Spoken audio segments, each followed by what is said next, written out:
एकदम से बढ़े हुए पित्त को मैनेज करने के लिए बहुत सिंपल सी ऐसी चीजें हैं जो हम अपने घर में अपनी दिनचर्या में अगर शामिल कर लेंगे तो पित्त बिल्कुल धीरे धीरे करके खत्म हो जाए। सबसे पहला काम, और पित्त नहीं, पित्त की वजह से एक्चुअली क्या होता है कि गर्मी बढ़ रही है शरीर में, पेट में सूजन आ गई है, आंतों में सूजन आ गई है, और उसकी वजह से जो जैसे ही हम कुछ खाते हैं तो पेट फूल जा रहा है, ढोलक हो जा रहा है, पेट एकदम से सूज जाता है। अगर कहीं खाने में चूके तो भी प्रॉब्लम हो जा रही है। खाली पेट रह गए तो पेट जल रहा है, गर्म हो रहा है, फूल रहा है, और फिर एकदम से कुछ खा लिया तो फिर पेट की गर्मी गर्दन और सिर को एकदम भारी कर दे रही है। सिर और आंखों पर हमेशा ऐसा लगेगा जैसे कुछ पड़ा हुआ है, भारी हो रहा है। और उसका बेसिक रीजन होता है आमाशय के अंदर की परत जो है उसमें सूजन, और उसमें सूजन तो पेट एक तरीके से भर जाता है, भरा हुआ है, और पेट के कंटेंट नीचे की तरफ उतर नहीं पा रहे, जिसको जीईटी बोला जाता है, गैस्ट्रिक एम्पटीइंग टाइम। तो एक गट मोटिलिटी होती है कि खाना खाओ, खाना खाया हुआ ऐसे करके तो चलता ही है, आमाशय तक तो आना ही है उसको, लेकिन आमाशय से उतर करके नीचे जाए छोटी आंत में, पहले भाग में, दूसरे में, फिर तीसरे वाले भाग में इलियम में, और उसके बाद बड़ी आंत में असेंडिंग कोलोन, ट्रांसफर, डिसेंडिंग, ऐसे करके, और फिर उसमें से सारे पोषक तत्व खिंच खिंच के कोलोन तक पहुंचे, डिस्टल कोलोन तक, रेक्टम में पहुंचे, और रेक्टम में वो रुक करके फिर मलाशय जिसको बोला जाता है, मल का आशय, वहां रुके थोड़ी देर, और फिर एकदम से पूरा पेट एक बार में साफ हो जाया करे। और इसमें जिस समय जिस जगह पर भोजन को जितनी देर रुकना चाहिए उतनी देर रुके, और उसके बाद वो आगे की तरफ ट्रेवल करे, इसी को बोला जाता है गट मोटिलिटी। गट मोटिलिटी मतलब पाचन तंत्र की चाल, पाचन तंत्र का काम, पाचन तंत्र के फंक्शनल एबिलिटी, एक तरीके से अगर उसमें कमी आ रही है तो उस पूरी कमी को ही एक बार ठीक कर लिया जाए, तभी पाचन ठीक होगा। पाचन ठीक हो जाएगा तो अवशोषण ठीक होगा। सामान्य तौर पे कभी कभी ऐसा लगने लग जाता है कि हमने खाना तो खा लिया लेकिन उसकी ऊर्जा नहीं मिली हमको, और ऊर्जा नहीं मिली तो शरीर टूटा टूटा, थका थका सा रह रहा है, ऐसा लग रहा है जैसे काम नहीं कर रहे, या हम कर ही नहीं सकते। जैसे बहुत सारे लोगों को बोला जाए एक्सरसाइज करो, हमसे नहीं होती, बहुत थकान लग रही है। तो ये जो नेचर है ये इस वजह से है कि जो हमने खाया उसमें जो ऊर्जा थी वो हमारे शरीर को मिली ही नहीं, क्योंकि खाने से आपका शरीर पुष्ट नहीं होता है। पुष्टि शरीर की तब होती है जब जो खाया है हमने वो पचना चालू हो जाए, और पच करके शरीर में लगे। जब कहते हैं ना कि हम बच्चे को अपने यहाँ, जब अपने एक बार अली साहब पढ़ाते थे तो अपन वो कहते थे ना कि अमन है, खाते तो खूब है लेकिन लगता नहीं है। तो वो जो लगता नहीं है वाली बात होती है, जब तक पचेगा नहीं तब तक लगेगा नहीं। अब ये कैसे प्रोसेस किया जाए इसको कि हम जो खाएं वो सही तरीके से पचे, उसके पोषक तत्व तो सारे शरीर में लगें ताकि हमारे शरीर में ऊर्जा आए, ताकि हम अपना काम करने के लायक हो जाएं।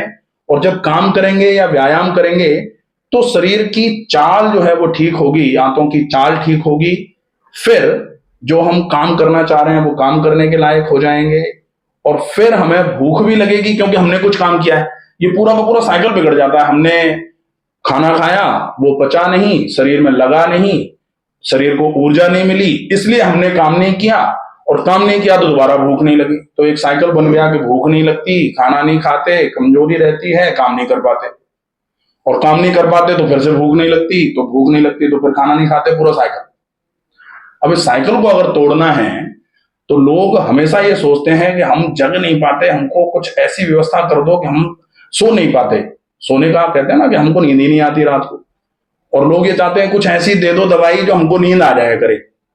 जबकि इस साइकिल को अगर ब्रेक करना है तो कहां से करना पड़ेगा कि आप सवेरे जग जल्दी जाओ, और 2-5 दिन जल्दी जगे तो अपने आप नींद आना चालू हो जाएगी।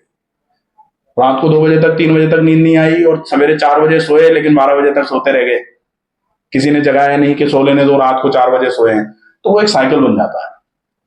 ठीक ऐसे ही ये साइकिल बनता है। तो अपने को साइकिल ब्रेक करना है एक्सरसाइजेस करने से। अपन अगर ये सोचते रहेंगे कि भूख लगे तब हम खाएं तो हमको ऊर्जा मिले, और फिर हम व्यायाम करें, व्यायाम करें तब ठीक हो जाएंगे, तो पता नहीं कब व्यायाम कर पाएंगे। आज से व्यायाम चालू हो जाए ताकि शरीर में जो ऊर्जा पड़ी हुई है वो धीरे धीरे करके खर्च होना चालू हो, और जब खर्च होना चालू होगी तब डिमांड आएगी, तब फिर भूख लगना चालू होगी, फिर वो साइकिल जो है ना वो चेंज होना चालू हो जाएगा। इसमें इस क्रम में करना क्या क्या है और किस तरीके से करना है। तो सबसे पहला काम जो होता है वो होता है जल्दी जागना। क्या आप सवेरे जल्दी जागे? जैसे ही जागे, जागते ही सबसे पहला काम आप पानी पी लो। जल्दी जागना अपने आप में बड़ा फायदा देने वाला काम है। अपने यहाँ शुरू से कहा जाता रहा है कि early to bed early to rise makes man healthy wealthy and wise. तो अर्ली टू बेड, जल्दी जब पलंग पर जाएंगे तभी जल्दी सवेरे जाग सकते हैं। लेकिन सवेरे आप जल्दी जागना चालू कर दो तो अपने आप ही, जैसे आप सवेरे यहाँ जैसे अपन 5 बजे जग जाते हैं ना, तो फिर अपने को लगता है 9 बजे जल्दी जल्दी जल्दी टाइम मिल जाए, सो जाएं, ताकि सवेरे जल्दी जगना है। तो जल्दी जगते रहे तो जल्दी सोने का क्रम अपने आप बन जाएगा। तो जल्दी जागना आवश्यक है। जैसे ही जागे, जागते ही सवेरे सवेरे ऊषा पान का मतलब ही होता है कि ऊषा काल में आप पानी पिए। तो जो ऊषा काल है वो सूर्य उदय के पहले वाला प्रहर जो है उसको ऊषा प्रहर बोलते हैं, 8 प्रहरों में। तो उस प्रहर में अंतिम प्रहर तक तो कम से कम हम जगी जाएं, अंतिम जो मुहूर्त है, और इसीलिए उसको बोला जाता है ब्रह्म मुहूर्त। उस समय जाग करके पानी पी लिया। पानी पीने के विशेष नियम होते हैं ऊषा पान के, कि अभी जैसे एक और टॉपिक चल रहा है ना बीच में, आयुर्वेद में तो कहीं नहीं लिखा कि सवेरे सवेरे जग के पानी पीना चाहिए। पानी पीने से जठराग्नि मंद हो जाती है। कई लोग कहते हैं कि ऊषा पान है ही नहीं, ऐसे ही बताते हैं 3-3 4-4 गिलास पानी सवेरे सवेरे पी लो तो सवेरे सवेरे से ही अग्नि मंद हो जाती है। लेकिन ऐसा नहीं है। ऐसा तब है जब हम सूर्य उदय हो जाए उसके 2 घंटे बाद जाग रहे हैं और फिर पानी पिएंगे तो डेफिनेटली वो समय पित्त का आ जाता है। अपने को जगना है सूर्य उदय से पहले, और सूर्य उदय के पहले तो उस समय तो अग्नि है ही नहीं, सूर्य है ही नहीं। अब सूर्य है नहीं का मतलब ये यूनिवर्सल ट्रुथ तो नहीं है, सूर्य तो हमेशा ही रहता है। लेकिन जहां आप रह रहे हैं वहां अगर सूर्य नहीं है तो प्रकृति पित्त की उस समय नहीं है, और उस समय पित्त की प्रकृति नहीं है तो पित्त का समन नहीं हो सकता। आप ज्यादा पानी पिएंगे वो आपके पेट की सफाई करवाने में हेल्प करेगा। तो ज्यादा जल्दी ये वाला पानी है। वैसे बोला जाता ना हमेशा कि आपको पानी एक बार में बिल्कुल सिप कर करके पीना चाहिए, पानी को खाएं टाइप का। लेकिन ये एकमात्र समय है जिस समय आपको पानी ऐसे पीना है, बहुत जल्दी जल्दी और बहुत ज्यादा मात्रा में भी पीना है। एक जगह बैठ करके पीना है, बड़े बड़े घूंट पीना है। तो ये पानी अपन ने पी लिया, ज्यादा जल्दी बड़े बड़े घूंट पानी खत्म कर दिया। उसके बाद थोड़ी देर के लिए रुकना, और वो थोड़ी देर जो है वो फिर से एक थोड़ा सा कॉन्ट्राडिक्टरी हो जाता है। लोग कहते हैं कि वेग को कभी रोकना नहीं चाहिए। चीख आ रही है या खांसी आ रही है या वॉमिटिंग आ रही है या मोशन और यूरिन आ रहा है, इसको ये अर्जेज हैं, इनको रोकना नहीं चाहिए। लेकिन ये यहां पर आप सवेरे जागते ही रोक सकते हैं तब तक जब तक आपने पानी नहीं पिया। और पानी पीने के बाद भी धीरे धीरे करके कोशिश करिए 1 मिनट, 1.5 मिनट, 2 मिनट, 5 मिनट तक रुकना अगर हो जाएगा तो वो पिया गया पानी आपके पूरे के पूरे कोलोन की क्लीनिंग कराने में हेल्प करेगा। और ये नेचुरल रूटीन है, ये ट्रीटमेंट नहीं है। ये हो गया। अब जब ये हो जाए तो इसके बाद में फिर अपने को पानी पीने के बाद मोशन गए। मोशन जाते समय ये विशेष ध्यान रखना होता है जिनके सिर में भारीपन है, या जिनको कभी जैसे बोलते हैं हेमिक्रैनियल हेडेक बोला जाता है या माइग्रेन बोल देते हैं लोग, अगर ऐसी किसी भी समस्या से पीड़ित हैं लोग, तो मोशन जाते समय जोर लगाने का काम, वैसे भी जो टीचर्स होते हैं उनके सिर में हमेशा भारीपन रहता है। टीचर्स या स्पीकर्स बोल लिया जाए, जिनका बहुत बोलने का काम होता है, वो हमेशा ज्यादा सांस छोड़ते हैं, पेट को दबा दबा के छोड़ते रहते हैं, सेरेब्रल कंजेशन हो जाता है, यहाँ खून भरा रहेगा और वो ऐसा सिर में दर्द होगा, सिर फटने को होता है ऐसे लोगों का। तो इसलिए अपन बोलते समय तो अपने टीचर हैं तो बोलना तो पड़ेगा ही, लेकिन कम से कम मोशन जाते समय पेट को दबा करके जोर नहीं लगाना है, नहीं तो वो फिर सिर को और भारी करता है। मोशन के समय जोर नहीं लगाना है। उसके बाद फिर मोशन जाने के बाद आए वापस, मंजन कर लिया हाथ मुंह धो करके। उसके बाद एक बहुत अच्छा प्रोसेस होता है जिसको ऑयल पुलिंग बोला जाता है, गंडूस बोलते हैं आयुर्वेद में, कवलह बोला जाता है आयुर्वेद में, ये शास्त्रोक्त है ये। तो ऑयल पुलिंग से लोगों को जनरली ये लगता है कि ये ओरल हाइजीन के लिए है। ओरल हाइजीन के लिए तो है ही, कि तेल से पूरी की पूरी ओरल कैविटी साफ हो जाती है। ये गैस्ट्रोकोलिक रिफ्लेक्स बढ़ाता है। ये आपकी गट मोटिलिटी बढ़ाने में सबसे हेल्पफुल प्रोसेस है। गाय भैंस बैल जो होते थे, इनसे हमको बहुत कुछ सीखने की आवश्यकता है। ये जब इनके पेट भारी हो जाते हैं ना, तो ये जुगाली करते हैं, बैठ करके झाग निकालते रहते हैं मुंह में से। तो वो जुगाली जो है वो गट मोटिलिटी इंप्रूव करने के लिए ही करते हैं वो। ये जुगाली हम उस तेल को मुंह में भर के मुंह को ऐसे जोर से जब चलाएंगे ना, तो ये काम करेगा। गट मोटिलिटी बढ़ रही है, चूंकि जिनको स्नोरिंग अगर हो रही है या जिनको थोड़ा बहुत भी स्लीप डिस्टर्बेंसेज हैं ड्यू टू स्नोरिंग, आपको एकदम से जोर से खराटे आते हैं, अगर उसके चक्कर में आपका मुंह खुला रहता है ऐसे कर, तो ये अगर मुंह खुला हुआ है तो एयर नाक से जाएगी तो कोई इशू नहीं है, क्योंकि नाक बनी ही एयर ले जाने के लिए। लेकिन वही एयर अगर मुंह से जाएगी एयर, तो फिर जो ये ड्राइनेस है, जिसको ओरल ड्राइनेस बोलते हैं, थ्रोट ड्राइनेस बोलते हैं, वो रहेगा और हमेशा फिर गले में गड़बड़ी रहेगी थोड़ी थोड़ी। तो वो गड़बड़ है, उसको खत्म करने के लिए भी ऑयल पुलिंग बहुत इफेक्टिव प्रोसेस है। ऑयल पुलिंग हो गई, ऑयल पुलिंग कम से कम 5 मिनट हो जाए, अगर संभव हो जाए तो उससे ज्यादा हो जाए तो बहुत ही अच्छा है। ऑयल पुलिंग करने के बाद तेल को थूक देना है। तेल को थूका, फिर सादे पानी से कुल्ले, ये गर्म पानी के कुल्ले या गरारे सिर्फ तब करे जाने चाहिए जब गले में सूजन आ रही हो। अगर सूजन नहीं है तो गर्म पानी का उपयोग धोने के लिए, जैसे कपड़े को ही अपन टी शर्ट या कुछ भी गर्म पानी में लगातार 5 7 10 बार धो दो, तो उसकी सारी इलास्टिसिटी खत्म हो जाती है। जैसे जो टी शर्ट की कॉलर होती है, इसको कहते हैं ना कि इस पर बहुत गर्म प्रेस मत करो, क्योंकि इसकी इलास्टिसिटी जो है वो खत्म हो जाएगी। तो मसल पूरी की पूरी इलास्टिक नेचर की है, सबकी इलास्टिसिटी खत्म हो जाती है अगर गर्म पानी से नहाया जाए, गर्म पानी पिया जाए, या गर्म पानी से लगातार किसी भी चीज का कांटेक्ट रहेगा जहां भी, वहां की इलास्टिसिटी जो मसल फाइबर्स की है वो लॉस होना चालू हो जाती है। ट्रीटमेंट में जब अपन गर्म करते हैं तो गर्म के बाद ठंडा करते हैं हमेशा।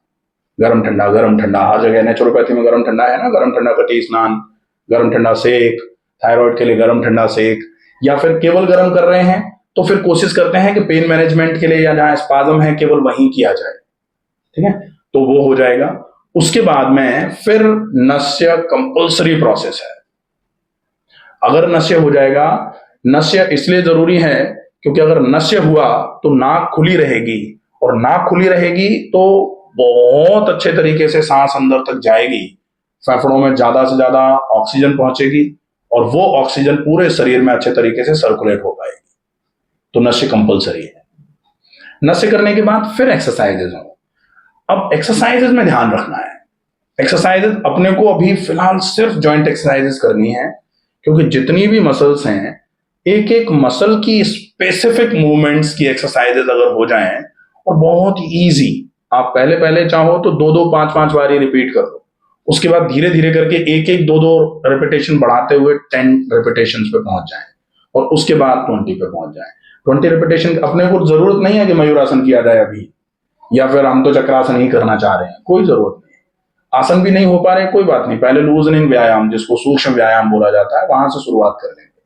लेकिन एक तो होता है घास काटना, और एक होता है घास काट करके उसका फायदा ले लेना। तो अपने को जॉइंट एक्सरसाइजेस कुछ इस तरीके से करनी है कि एक एक मसल पर एक तो कंप्लीट स्ट्रेचिंग मूवमेंट हो जाए। जैसे एक तो ये होता है कि भाई ये उंगलियां ऐसे मुट्ठी बनाना खोलना, और एक होता है कि इतनी जोर से मुट्ठी बनाओ कि अगर कोई चीज यहां इसमें ले रखी है मुट्ठी में तो उसको बिल्कुल पीस दिया जाए, बिल्कुल चूर चूर हो जाए इतनी जोर से, और फिर पूरा एक्सटेंशन कंप्लीट। तो जॉइंट का पूरा जब मूवमेंट होगा तभी जाके ये मांसपेशियां जो हैं, ये देखेंगे ना, ये मूवमेंट मसल्स में आता है, तो ये मांसपेशियां अपने आप ही मजबूत होना चालू हो जाएंगी। 1 2 दिन 3 दिन करेंगे और ज्यादा कर देंगे तो दर्द होगा। अपन तो थोड़ा थोड़ा ही करेंगे, 5 5 बार से ही चालू कर लिया जाए तो वो दर्द भी नहीं होगा। और धीरे धीरे कहा जाता है कि करत करत अभ्यास के, धीरे धीरे करके करेंगे ना, तो एक समय आएगा कि 15 दिन 20 दिन महीने भर में अपन एक्सरसाइजेस का एक्सटेंट बहुत अच्छा कर लेंगे, मसल की टोन इतनी अच्छी कर लेंगे। कभी कभी तो ऐसा होता है, मसल फटिग बोला जाता है इसको, मसल इतनी फटिग्ड हो जाती है कि जनरली लोग जो मोबाइल से बात करते हैं ना ऐसे, तो कंधा दर्द हो जा रहा है, अगर कभी बच्चे को थोड़ा ले लिया तो बाजू में दर्द आ गया, ये पूरा सूज गया, 2 कपड़े धो दिए तो ये पूरे में दर्द रहेगा, फिर अपने को जीरोडॉल एसपी टाइप की जो सूजन को कम करने की मेडिसिन है वो खानी पड़ती है। तो वो नहीं हो, इसके लिए बहुत जरूरी है कि मसल की स्ट्रेंथ अच्छी रहनी चाहिए।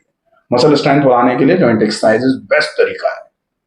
जॉइंट एक्सरसाइजेस कर ली, फिर पूरे शरीर में बहुत आवश्यक है ब्रीदिंग एक्सरसाइजेस करके ऑक्सीजन पहुंचाना।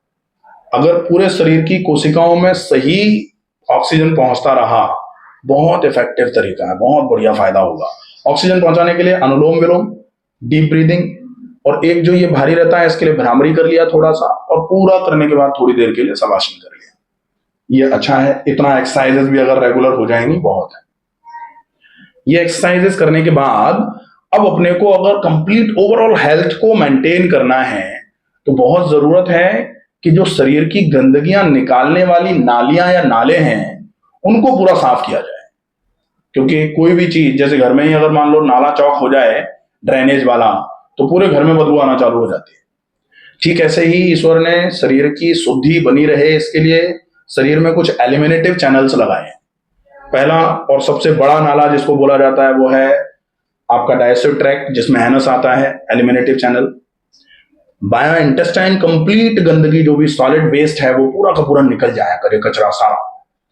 अब जो एब्जॉर्ब होकर के खून में चला गया है उसको फिल्टर करने के लिए दो नाले बनाए हैं, एक तो यूरिन, किडनी, और दूसरा स्किन। तो ज्यादा पानी पीना और खूब प्राणायाम करना ये आपके ब्लड प्योरिफिकेशन के लिए, लेकिन साथ में खाने पे भी थोड़ा फोकस करना, कुछ ऐसा ना खाया जाए जिसमें से ज्यादा गंदगी खिंच करके खून में आए। और अगर आए तो रीनल एक्टिविटी अच्छी रहे, उससे आपका खून फिल्टर होकर के जीएफआर अच्छी रहे, जिसको जीएफआर बोला जाता है, किडनी की फिल्ट्रेशन रेट, वो अच्छी रहे तो किडनी गंदगी को निकालती रहे। अगर आते अपना काम करती रहेंगी तो फिर ये सब जो थोड़ा थोड़ा काम इन पे पड़ता है तो ये करते रहते हैं। जैसे कहते हैं ना, चार भाई हैं, अगर बड़ा भाई काम करना बंद कर देगा ना तो बीच के तीनों, बाकी के तीनों फिर छोड़ देंगे, भाई वही नहीं कर रहा तो हम क्यों करें। तो ठीक ऐसी ही स्थिति होती है कि भाई आंतों ने काम करना बंद किया, किडनी पे ओवरलोड आता है, किडनी भी मना कर दे, हम भी नहीं कर रहे। फिर स्किन की डिसीजेज आना चालू है, स्किन भी बंद कर देती है, फिर सांस भरना चालू हो जाती है। तो आते, किडनी, स्किन और लंग्स, ये चारों बिल्कुल साफ रहें। बहुत अच्छा तरीका आंतों की सफाई के लिए, अच्छा खाएं, चबा के खाएं, ज्यादा पानी पिएं, और थोड़ा अगर कभी कभार लगे तो 7 दिन में या 15 दिन में एक बार कोई भी नेचुरल लैक्सेटिव ले लिया, हरड़ ले ली, त्रिफला ले लिया, आंवला ले लिया, ये सब अच्छे हैं।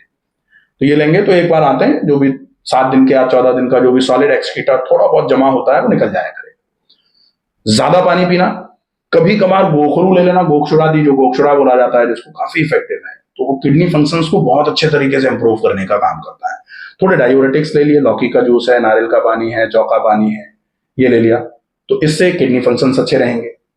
फिर आती है बारी स्किन के लिए। स्किन के लिए बेस्ट तरीका होता है, नहाते समय आप, जैसे जनरली 3 मिनट 5 मिनट में लोग नहा लेते हैं, तो आप तो 15 मिनट का टाइम नहाने को दो। उस 15 मिनट में जो आपका नहाने का टाइम अभी लग रहा है वो तो नहाने का हो गया, और बाकी जितना भी टाइम आप लगा रहे हो वो स्पॉन्जिंग में लगा दो। एक कपड़ा लेके अपन बाथरूम में हमेशा इस तरीके का एक कपड़ा अपन रखें, पूरा सावर लिया 1 मिनट 1.5 मिनट 2 मिनट का, उसके बाद एक बाल्टी में ऐसे कपड़े को डिप किया और ऊपर से लेकर के नीचे तक पूरे शरीर को अच्छे तरीके से रब कर लिया, पानी डाला, भिगोया पूरा अच्छे से पूरे शरीर को, लगभग 10 से 12 मिनट, 13 मिनट, 15 मिनट तक। तो इसको जब आप करोगे तो एक तो आपका पूरी की पूरी स्किन के स्वेट पोर्स जो है वो बिल्कुल ओपन अप हो जाएंगे, प्लस ये रिदमिक एक्टिविटी है, इसमें आप एकदम से सूर्य नमस्कार नहीं कर रहे तो एकदम सांस भरे, इसमें आप 15 मिनट तक अपने शरीर से जब काम लोगे तो अपने शरीर से ही काम ले रहे हैं और अपने शरीर पर ही ले रहे हैं, दोनों फायदे हो जाएंगे। मालिश हो भी रही है और मालिश कर भी रहे हैं, तो दोनों फायदे मिलेंगे। ये स्किन के लिए पर्याप्त है। अब बच गया आपका लंग्स। तो लंग्स के लिए डीप ब्रीदिंग आपकी आ जाएगी, जो आपकी एक्सरसाइजेस के पैटर्न में आएगी। तो ये अगर प्रॉपर तरीके से हो जाएगा तो ये तो हो गया आपका पूरा का पूरा ये वाला रूटीन, कि सवेरे से लेकर के शाम तक में सवेरे सवेरे का रूटीन अगर इतना संभाल दिया आपने, ये सवेरे सवेरे करके फ्री हो गए। इसके बाद जो डाइट का रूटीन है उसमें आपको केवल इतना सा ध्यान रखना है कि बहुत एसिडिक फूड या हैवी मील्स या फिर लेट नाइट डिनर्स, इनको केवल अवॉइड करना है बस। एसिडिक फूड, ओवर ईटिंग या फ्राइड या डीप फ्राइड आइटम्स जो है वो, और लेट नाइट, अगर आपने ये छोड़ दिया तो जो भी इसके अलावा आप खाएंगे और जो डिनर है उसको आप थोड़ा सा प्रीपोन कर लोगे तो उससे थोड़े समय में देखने में आएगा कि आपका पूरा का पूरा डाइजेस्टिव सिस्टम बहुत अच्छे तरीके से काम करना चालू कर गया। जैसे ही डाइजेस्टिव सिस्टम ने काम किया, आपके पूरे के पूरे सिस्टम्स पर न्यूट्रिशन पहुंचना चालू हो गया, जैसे ही सिस्टम्स पर न्यूट्रिशन पहुंचना चालू हुआ, उन सब ने अपना अपना काम अच्छे तरीके से करना चालू कर दिया। और जब सारे सिस्टम्स एक दूसरे के साथ म्यूचुअल अंडरस्टैंडिंग में काम करना चालू करते हैं, उसी को बोला जाता है आपकी इम्यूनिटी अच्छी है।